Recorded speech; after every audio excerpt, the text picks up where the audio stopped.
Bonjour à tous, j'espère que vous allez bien. Moi ça va. Bon après j'ai les sentiments mitigés, comme vous le savez, j'ai perdu ma grand-mère il y a maintenant un peu plus de 2 mois. Et là maintenant, comme vous avez pu voir, je suis parti en vacances. Je vais partir pour 3 semaines cet été, donc 20 jours de voyage. Et je pars en camping-car. Alors je pars avec mes parents parce que nous allons faire une réunion familiale en Espagne dans 10 jours, dans les Asturies. Donc on va mettre 10 jours pour aller vers le site de la Cousinade en Espagne. Ensuite on va y rester 2 jours et demi, puis ensuite on va mettre 7 jours pour rentrer. Voilà, 7 ou 8, je sais plus. En tout cas on devrait rentrer autour du 29 ou du 30 août. Et là aujourd'hui on est le 9 août. Donc c'est vraiment le dernier grand départ en vacances. Il reste encore le week-end prochain, le week-end du 15 août. Mais là c'est dernier. Regardez la soleil qui fait.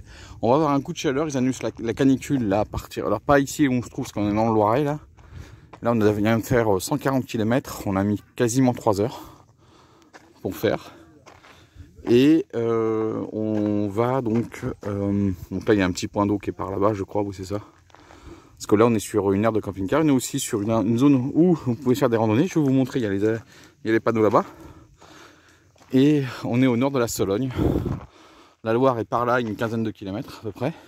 Orléans est par là, à peu près une quinzaine de kilomètres. 15-20 km, voilà. Allez, je vous montre. Comme ça sera des idées pour une prochaine fois, parce que j'aime bien cette région et je pense que avec maintenant, comme je vous ai dit, j'ai plus forcément ma grand-mère, donc je vais pouvoir faire des visites. Regardez, Marcilly en Villette, c'est là où on se trouve. Donc voilà les randonnées. Là vous avez le petit lavoir qui est ici. Regardez, au bord de l'eau. Voilà, il a été restauré. Vous avez le petit cours d'eau qui est là. Donc avant, à mon avis, il n'y avait pas toutes ces végétations là. Donc les lingères venaient là et prenaient l'eau de la rivière et faisaient ce qu'il y avait à faire. Je vais vous remonter, on va quand même voir jusqu'au bout le lavoir. Mais ça m'a resté intéressant de voir encore les quelques lavoirs qui sont encore visibles. Parce que certains ont disparu. Hein. Voilà. Donc voilà, donc aujourd'hui on fait une petite balade, il nous reste encore 100 km, 110, 120 km à peu près encore à faire pour atteindre notre destination de ce soir pour dormir. On va dormir dans un aire de camping-car avec au bord d'un étang. Donc ce sera bien parce qu'avec cette chaleur qui arrive, hein, ils annoncent quand même du 40 degrés à partir du lundi et mardi. Donc on sera dans cette période-là parce qu'on va descendre en plein sud, hein, parce qu'on va aller, ah oui, en Espagne, je ne sais pas d'où on va. On va dans les Asturies, donc on est au nord de l'Espagne. Vous avez la côte espagnole, donc de la frontière française jusqu'à la Galice, jusqu'au Portugal. Donc vous avez le Pays Basque, la Cantabrique, les Asturies et la Galice. Et donc nous on va en Asturies, les pics d'Europe, pour ceux qui veulent avoir plus d'informations. Oviedo, c'est ça je crois. Voilà. Donc regardez, hop, là il est midi. Voilà, Marcilly en Villette. Donc là vous avez 3 randonnées. Et regardez, donc là, hop, donc au nord, la Saint-Cyr en bas, tout ça, on est dans la banlieue sud d'Orléans, donc on n'est pas très loin, Marcilly en Villette, ouais c'est ça, on est à 15 km à peine du centre-ville d'Orléans à peine. Donc regardez toutes les randonnées, vous avez la Ferté-Saint-Aubin où je suis placé, c'est par là que j'étais revenu quand j'étais rentré de Romorantin. Et regardez, il y a 3 circuits, donc 16,3, 18,6 et 23,7, et regardez bien dans les circuits, le temps à pied, le temps en vélo assistance électrique et à cheval, oui, parce qu'il y a beaucoup de cheval ici en Sologne. Regardez l'autre, 4h40, 1h30, 1h, 22h40, 2h40, et là, la grande boucle de 23 km, 6h, 2h en vélo, 1h20 en vélo électrique et 3h20 en cheval, mais 6h à pied, regardez un peu. Donc voilà, il y a vraiment de très très belles randonnées, il y a des choses à faire. Donc oui, comme je suis pas très loin, ici je suis à 1h30 de route. Bon, là on a pris les petites routes pour rentrer, pour venir ici. Regardez, on a le truc d'eau là, on a plusieurs eaux. Bon, peut-être que je reviendrai pour un week-end prolongé. Puis on a vu sur la route des sites à visiter, comme j'ai vu aller quand je suis venu il y a 2 mois. Donc je pense que je vais faire un week-end peut-être en septembre, on verra. De toute façon, je vous parlerai de comment j'organise la chaîne. le jour où on va rentrer sur la région parisienne. Allez, moi je vous laisse ici. On se retrouve sur la route un peu plus tard et puis on se retrouvera là où on va passer le reste de la journée. Voilà, pour l'air de Marcilly, il y a une petite borne pour l'eau, les égouts par là, surtout la cassette pour les chiottes. Prends le point d'eau, mais j'ai pas pour la vidange des eaux grises, il n'y a rien. Ah si, c'est ici, vidange des eaux grises. Ah, et les poubelles sont là. Regardez quand même l'endroit. Hein. Donc là, vous avez l'aire de camping-car qui est là. Voilà, par là, vous accédez par là. On est sur une petite île entre les deux bras de la rivière. Je vais vous montrer la rivière de l'autre côté. Regardez ces arbres. Là, je vais me reposer 5 minutes ici, sous le sol pleureur. Ça me fera du bien. Donc je viens de voir, je me suis renseigné un peu plus sur les randonnées. Il y a de très très belles randonnées à faire. Là, on est vraiment à la limite entre la Sologne, la forêt de Sologne qui est juste ici, hein, qui est là, hein, et la plaine agricole qui est juste derrière ces maisons, donc de Marcilly, jusqu'au bord de la Loire. Vraiment, voilà, on est. Alors nous on a pris les petites routes, hein, on a mis 2h45 à peu près pour venir, sachant que voilà, on a pris notre temps. Si vous pouvez voir les photos, les vidéos du début, on est passé par la nationale 6, la 5 vite fait, ensuite traverser Melun, traverser la forêt de Fontainebleau, et puis à la sortie de Fontainebleau, on a pris direction à travers champs pour rejoindre Châteauneuf-sur-Loire, mais après on est allé jusqu'à Chargeau parce qu'on devait passer par Chargeau à un moment donné. Et on a rencontré les cyclotouristes, parce que cette semaine c'était la semaine des cyclotouristes, la semaine fédérale des cyclotouristes. Vous voyez, il y a un autre pont là-bas. Non, franchement bien. Allez, je vais me reposer 2 minutes, 5 minutes sous le sol. Et puis tout à l'heure on reprendra la route et il restera 2 heures pour traverser donc la Sologne complètement et ensuite à travers champs pour aller dans un petit village qui a un lien particulier avec ma famille, mais je vous expliquerai ça plus tard. Même Vierzon qu'on va traverser, c'est aussi lié à ma famille.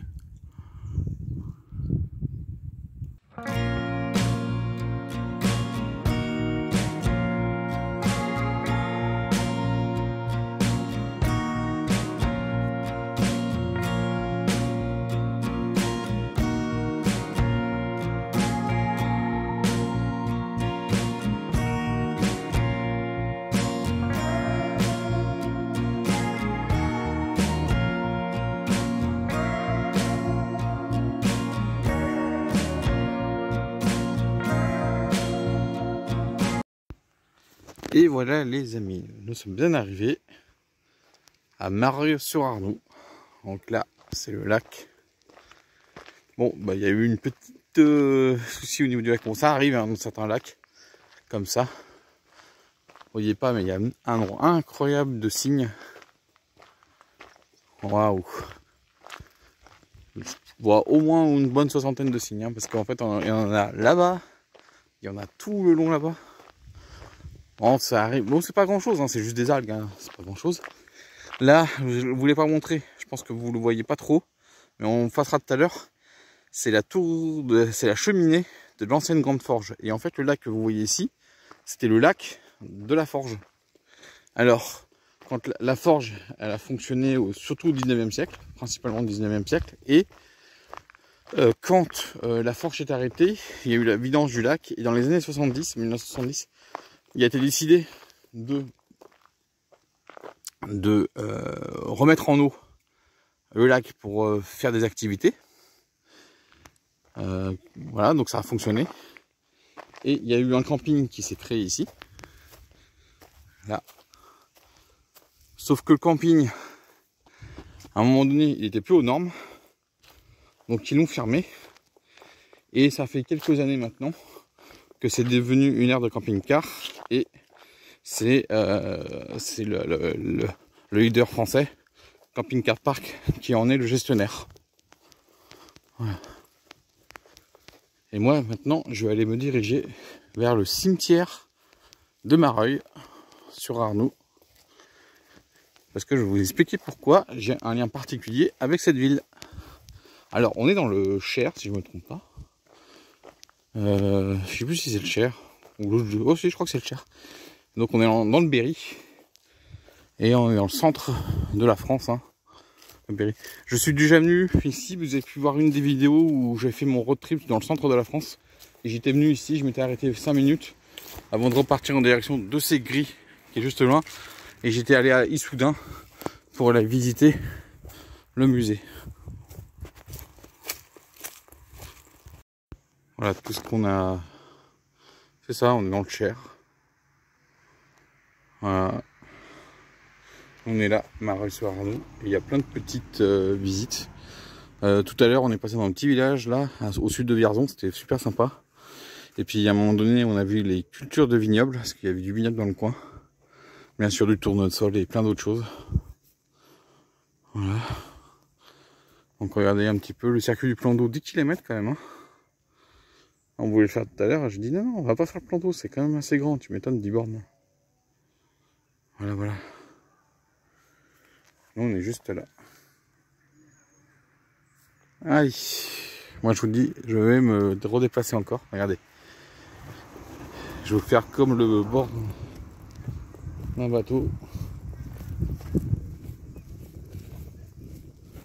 Le proue d'un bateau, voilà, ça, je cherchais le mot.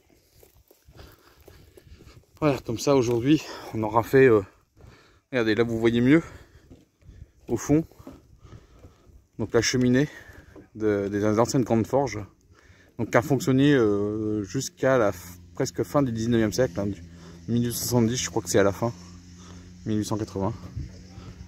Regardez. Alors ça c'est rien, c'est juste des algues, je connais très bien ce phénomène-là parce que j'entretiens parfois des étangs. Mais bon, faut nettoyer tout ça. Alors il y a des procédés, mais bon là, faut laisser tel quel, hein, ça va revenir au fond. Voilà, je suis dans le cimetière de Mareuil. Donc on va regarder. Et je vous expliquerai après pourquoi je suis allé dans le cimetière de Mareuil sur Arnoux. Voilà les amis, donc là je suis allé au cimetière de Mareuil sur Arnoux. Alors pourquoi j'y suis allé? C'est parce que j'ai un lien familial ici, à Mareuil sur Arnoux.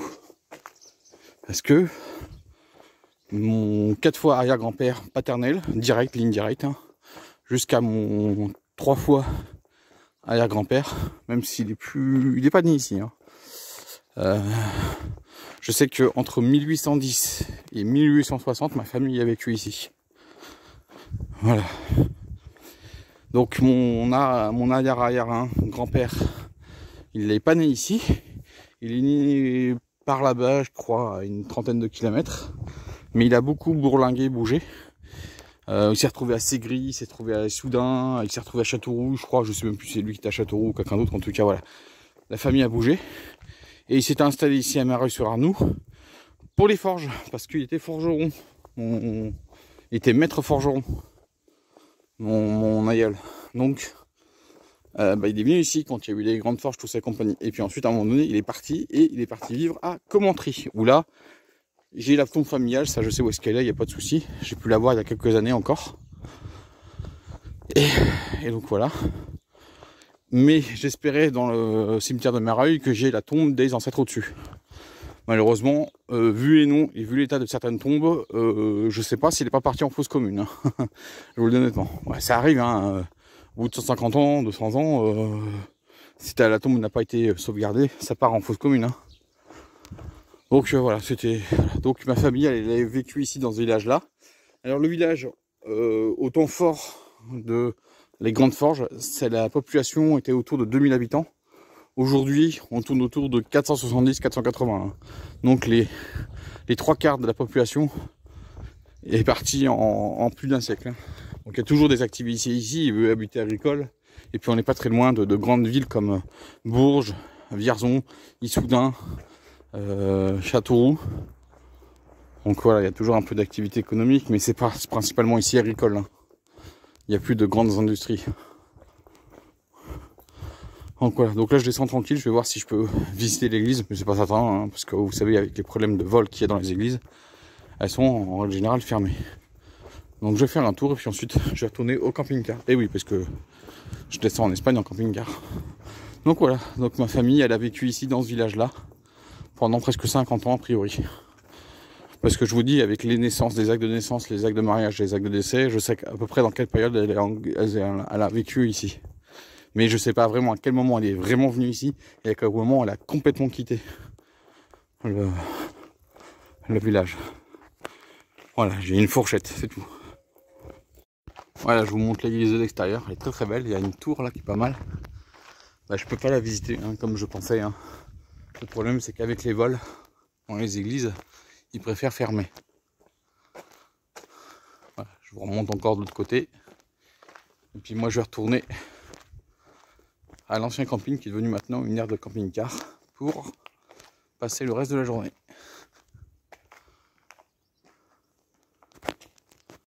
Là, je suis dans la rue principale, là, on a la mairie un peu plus loin. Donc là on est vraiment dans la partie vieille ville.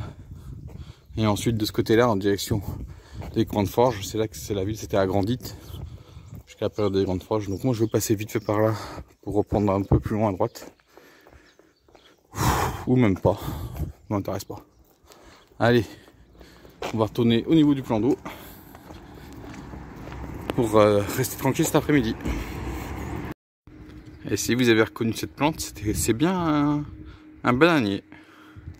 Voyez, regardez, on voit au-dessus les petites bananes qui sont en train de se former. Et ben, je pensais pas que à cette altitude on pouvait pousser des bananiers. Mais vous savez que le réchauffement climatique, on va plus s'étonner à certaines choses. Hein. Bon, bah, ça peut être considéré comme le lavoir. Hein. Donc vous avez vu le niveau. Regardez, on voit au fond la cheminée de l'ancienne grande forge. Il reste plus que ça, hein, des grandes forges. Hein. Tout le reste a été détruit. Il reste plus que la cheminée. Voilà la petite vue. Bon voilà. Donc ça c'est pas grand chose, hein, c'est juste des algues. Hein. Donc voilà, faut. C'est pour ça qu'on peut pas se baigner. Hein. De toute façon il est interdit la baignade ici. Hein. On peut pêcher. Et en plus, là, regardez. Je vais essayer de zoomer. Il y a des cormorans juste là sur les branches. Voilà, hop, j'ai zoomé. Je peux pas trop zoomer parce que avec le téléphone portable c'est pas facile. J'ai pris mon appareil photo mais là je l'avais pas pris avec moi pour cette balade. Parce que je pensais pas voir cette belle nature quand même. Même si bon le lac, vous voyez, mais bon, c'est la vie à lac aussi. Hein. Donc il y a du monde, il y a beaucoup de cygnes. Hein. Franchement, ouais, j'en ai bien vu une soixantaine. Les cormorans, j'en vois que 3 là, mais peut-être qu'il y en a un peu plus. Il y a d'autres oiseaux aussi que j'ai vus. Donc voilà. Et je vais vous montrer le niveau d'eau. Alors je vous reprends tout de suite parce que j'ai besoin de dézoomer. Voilà, regardez l'Arnoux en mai 77. Donc là, je suis dans le lac. Voilà. Donc ça a dû dépasser le barrage. Donc toute cette partie-là était complètement inondée. Voilà, et comme je le pensais, on ne peut pas longer tout le lac. Hein. Il y a encore des parcelles privées. Donc on va aller tranquillement reprendre la route et puis revenir tranquillement au camping qui est complètement là-bas. Et là vous voyez il y a encore il y a un héron cendré. J'espère que vous le voyez, il est juste là en face de moi. Héron cendré, là il y a encore notre cormoran, puis vous avez encore notre colonie de cygnes. Notre partie de la colonie de cygnes. Ah, il y a vraiment des cygnes ici, il y en a un paquet, plus de... Ouais, j'ai dit 60, mais bon, à vue d'œil, je dirais plus de 100. C'est la plus grande colonie de cygnes que j'ai vue. Hein. Alors regardez-moi ces feuilles. C'est des feuilles d'un kiwitier. Ça je le connais, j'en avais à la maison. Regardez, il y a 2 kiwis ici. Et il y en a 2-3 ici. Ah, vous avez le soleil dans les yeux. Je pense que je sais pas si vous verrez. C'est des kiwis ici. Ça c'est que des kiwis ça. Ah bah voilà, regardez, un ici. Hop. C'est du kiwi. Ouais, on en voit plein ici. Et ben, la ville de Mareuil-sur-Arnoux, ils ont une labellisation, là je viens de voir ça, sur les véhicules d'époque, ils peuvent venir se stationner ici. Alors là il y a un petit restaurant qui s'appelle le Délice d'Élise, alors j'ai pas vu ce qu'il y avait vraiment, mais à ce que je vois il y a des gens, il y a du monde. Et voilà, donc ça permet aussi de permettre avec les vieux véhicules de venir stationner et puis profiter du village ou des villes que vous visitez. Voilà. Il y a ce bol là, donc là la ville de Mareuil il l'a eu en 2024. Ouais, parce qu'ils essayent de... Le tourisme, c'est un peu la deuxième source de revenus, on va dire, de Mareuil, en dehors de la zone agricole, et des gens qui... Parce qu'ici, on est à 16 km du Soudan, on est à 40 bornes de Vierzon, donc... voilà, vous avez des gens, à mon avis, qui, s'ils ne travaillent pas dans le monde agricole, aux forestières, vont dans ces villes-là pour travailler. Voilà. Et voilà, c'est tout ce qui reste de la grande forge, donc la cheminée de la forge, le site qui était occupé avant la grande forge qui est juste derrière, c'est maintenant une écurie, d'après ce que j'ai pu voir comme information. Et donc là vous avez donc le lac, voilà, très très grand. Alors on peut pas faire le tour, hein. On peut aller un peu là-bas, voilà, allez, hop. Voilà, une ville qui était montée jusqu'à 2000 habitants, je répète, en 1870, 2000 habitants, ça va dépasser la barre des 2000. Et aujourd'hui, on est moins de 480 habitants.